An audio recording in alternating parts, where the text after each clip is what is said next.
Welcome to Madison Public Library in Madison, Ohio's Theater of the Mind, Halloween edition.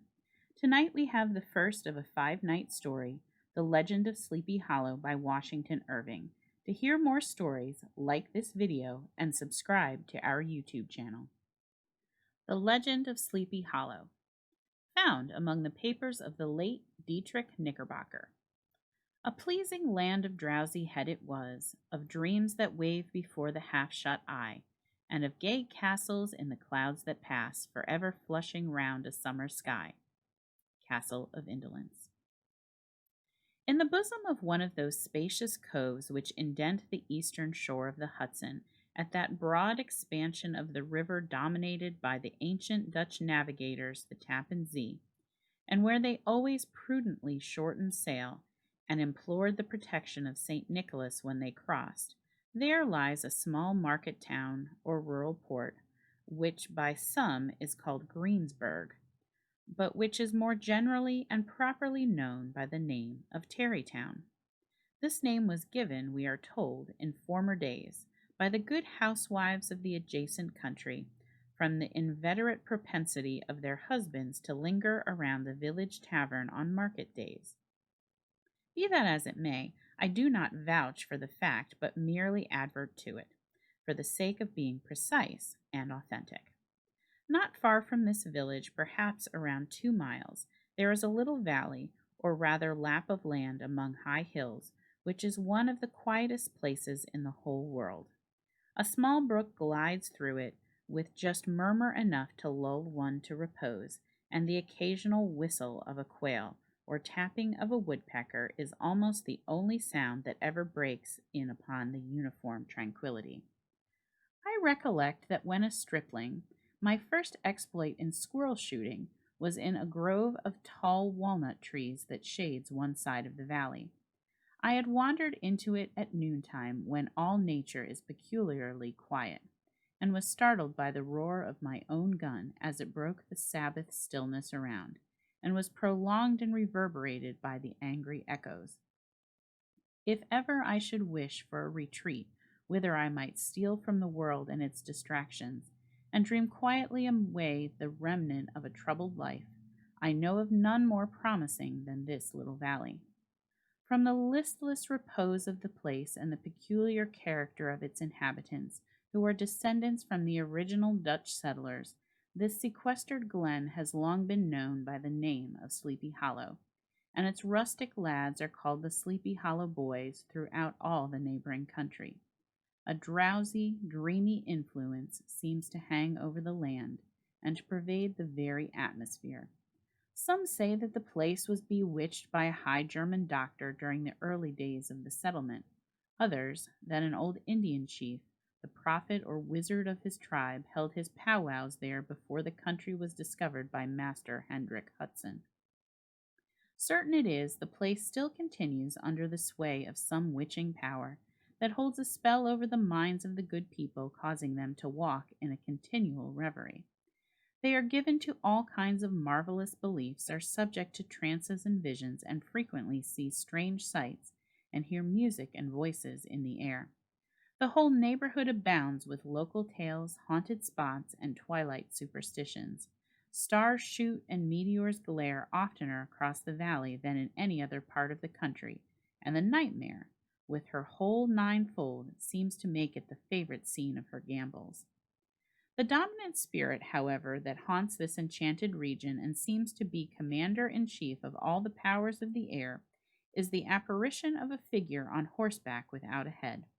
It is said by some to be the ghost of a Hessian trooper whose head had been carried away by a cannonball in some nameless battle during the Revolutionary War, and who is ever and anon seen by the country folk, hurrying along in the gloom of night as if on the wings of the wind.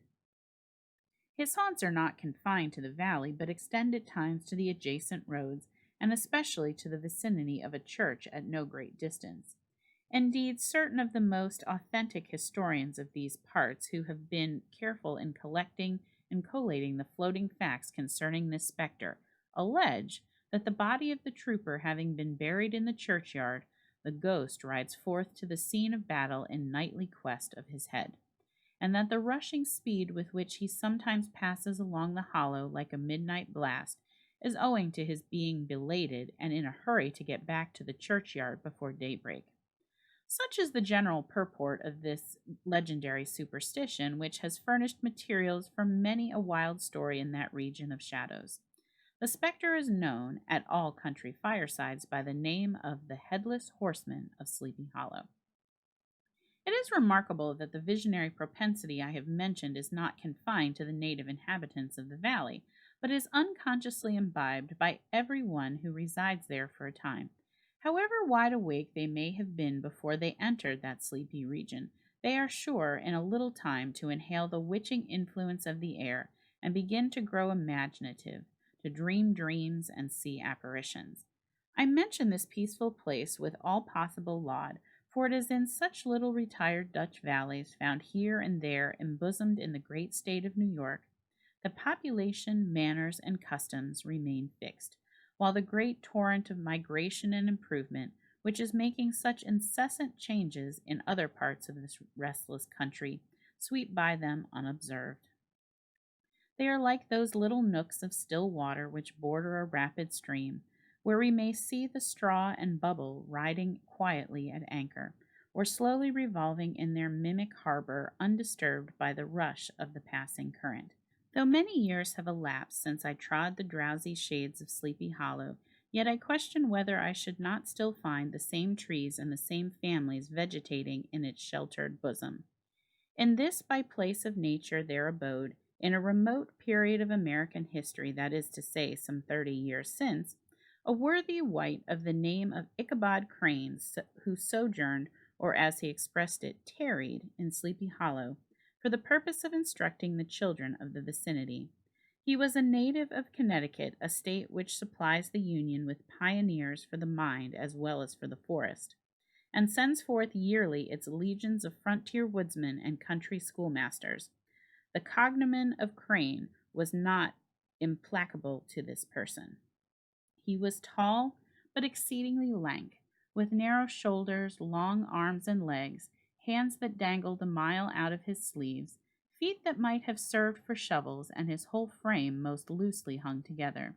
His head was small and flat at top, with huge ears, large green glassy eyes, and a long snipe nose, so that it looked like a weathercock perched upon his spindle neck to tell which way the wind blew. To see him striding along the profile of a hill on a windy day, with his clothes bagging and fluttering about him, one might have mistaken him for the genius of famine descending upon the earth, or some scarecrow eloped from a cornfield. His schoolhouse was a low building of one room, rudely constructed of logs, the windows partly glazed and partly patched with leaves of old copybooks.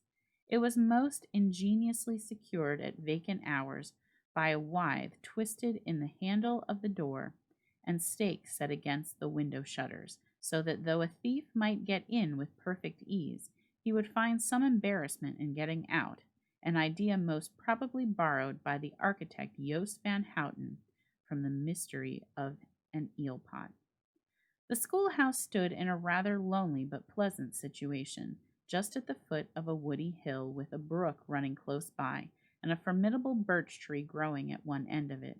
From hence the low murmur of his pupils' voices conning over their lessons might be heard of a drowsy summer's day, like the hum of a beehive, interrupted now and then by the authoritative voice of the master, in the tone of menace or command, or peradventure by the appalling sound of the birch, as he urged some tardy loiterer along the flowery path of knowledge. Truth to say, he was a conscientious man, and ever bore in mind the golden maxim, spare the rod and spoil the child. Ichabod Crane's scholars certainly were not spoiled. I would not have it imagined, however, that he was one of those cruel potentates of the school who joy in the smart of their subjects. On the contrary, he administered justice with discrimination rather than severity, taking the burden off the backs of the weak and laying it on those of the strong. Your mere puny stripling, that winced at the least flourish of the rod, was passed by with indulgence, but the claims of justice were satisfied by inflicting a double portion on some little tough, wrong-headed, broad-skirted Dutch urchin who sulked and swelled and grew dogged and sullen beneath the birch. All this he called doing his duty by their parents, and he never inflicted a chastisement without following it by the assurance, so consolatory to the smarting urchin, that he would remember it and thank him for it the longest day he had to live. When school hours were over, he was even the companion and playmate of the larger boys, and on holy day afternoons would convoy some of the smaller ones home, who happened to have pretty sisters or good housewives for mothers, noted for the comforts of the cupboard. Indeed, it behooved him to keep on good terms with his pupils. The revenue arising from his school was small and would have scarcely sufficient to furnish him with daily bread, for he was a huge feeder, and though lank, had the dilating powers of an anaconda. But to help him out his maintenance he was, according to country custom in those parts, boarded and lodged in the houses of the farmers whose children he instructed. With these he lived successively a week at a time, thus going the rounds of the neighborhood with all his worldly effects tied up in a cotton handkerchief. That all this might not be too onerous on the purses of his rustic patrons, who were apt to consider the costs of schooling a grievous burden, the schoolmasters as mere drones, he had various ways of rendering himself both useful and agreeable. He assisted the farmers occasionally in the lighter labors of their farms, helping to make hay, mended the fences, took the horses to water, drove the cows from pasture, and cut wood for the winter fire.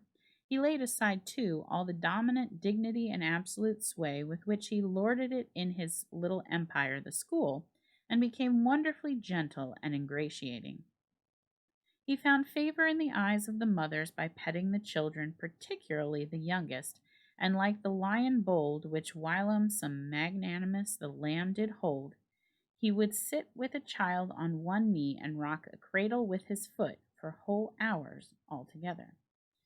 In addition to his other vocations, he was the singing master of the neighborhood, and picked up many bright shillings by instructing the young folks in psalmody.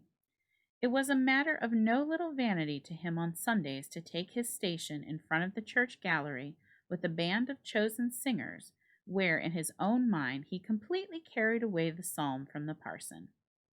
Certain it is, his voice resounded far above all the rest of the congregation, and there are peculiar quavers still to be heard in that church, and which may even be heard half a mile off, quite to the opposite side of the mill pond, of a still Sunday morning, which are said to be legitimately descended from the nose of Ichabod Crane.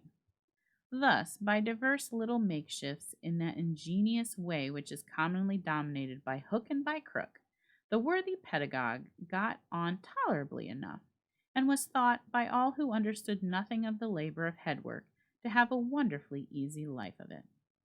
The schoolmaster is generally a man of some importance in the female circle of a rural neighborhood, being considered a kind of idle gentleman-like personage of vastly superior taste and accomplishments to the rough country swains, and indeed inferior in learning only to the person. His appearance, therefore, is apt to occasion some little stir at the tea-table of a farmhouse, and the addition of supernumerary dishes of cakes or sweetmeats, or peradventure the parade of a silver teapot. Our man of letters, therefore, was peculiarly happy in the smiles of all the country damsels.